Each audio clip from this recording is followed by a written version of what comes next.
Topik wawancara kita yang kedua pagi hari ini pendengar terkait dengan BPO LBF umumkan 3 pengusaha pariwisata dan ekonomi kreatif pemenang Flora Tama Academy 2023. Dan terkait informasi ini pendengar kita akan berbincang bersama dengan Direktur Utama BPO LBF Sana Fatina. Selamat pagi Mbak Sana, salam sehat. Selamat pagi, salam sehat. Baik, Mbak Sana, ini tentang Flora Tama Academy. Bisa digambarkan seperti apa akademi ini, Mbak Sana? Oke, Flora Tama Academy ini program BPLBF yang sudah masuk ke tahun ketiga ya. Jadi setiap tahunnya kita punya program inkubasi usaha pariwisata dan ekonomi kreatif yang ditujukan untuk mendorong teman-teman di wilayah Labuan Bajo Forest nih mengembangkan usaha di sektor lokal. Nah, kemudian tahun ini tahun ketiga dan saat ini kita sudah punya total 448 alumni yang tergabung dalam komunitas besar Flora Tama Academy. Oke. Nah, untuk yang tahun 2023 di kali ketiga ini Mbak Sana, siapa saja pemenangnya, kemudian dari kategori apa nih Mbak? Oke, kalau tahun ini pemenangnya ada 3. Jadi kita gabungin, jadi ada Seed, Growth, dan CBT ya. Jadi itu semua 20 finalis kita undang ke Labuan Bajo untuk melakukan offline bootcamp. Nah, dalam bootcamp ini kita berikan pelatihan khususnya untuk persiapan menghadapi para calon mitra atau investor. Nah, kemudian mereka disuruh pitching gitu kan, lalu dipilih mana yang terbaik. Dan dalam 3 ini yang paling terbaik adalah yang pertama itu dari kategori seed namanya Delawa Coffee. Kemudian ada kategori CBT yang kedua adalah Tatekin Art dan yang ketiga dari kategori CBT juga namanya Inelawo. Itu seperti usaha souvenir gitu ya dari ND. Jadi 3 ini kemudian menjadi pemenang Flora Tama Academy di tahun 2023. Oke, jadi memang pesertanya ini juga 20 peserta ini diundang ya Mbak ya, bukan mereka mendaftar atau seperti apa nih?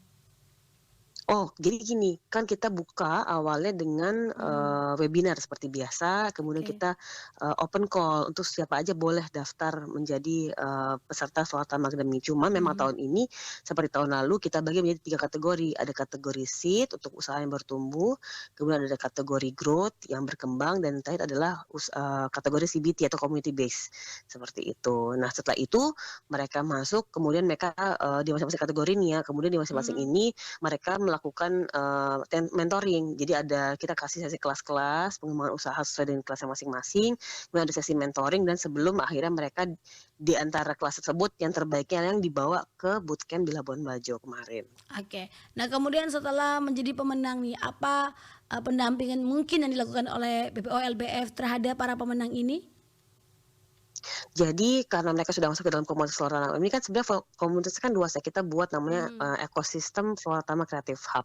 Nah, di sini semua stakeholders dan utamanya adalah UMKM Parekraf yang sudah tergabung dalam segala macam program BPLBF gitu ya, kita gabungkan menjadi satu komunitas. Jadi ketika ada kegiatan atau apapun kita pasti akan melakukan mengutamakan mereka dulu untuk dilibatkan. Kemudian khusus untuk Flora Tama Academy ini kita punya program lanjutan nanti adalah untuk mentoring secara sektoral bersama expert di bidangnya, pengusaha-pengusaha yang besar di bidangnya, sehingga mereka bisa tumbuh nanti dan berkembang juga. Oke, jadi ini diberikan peluang dan juga jaringan nih Mbak Sana ya bagi para pemenang dan juga ini hanya untuk yang 3 orang ini tiga pengusaha ini atau juga semua yang tergabung di dalam komunitas semuanya ya.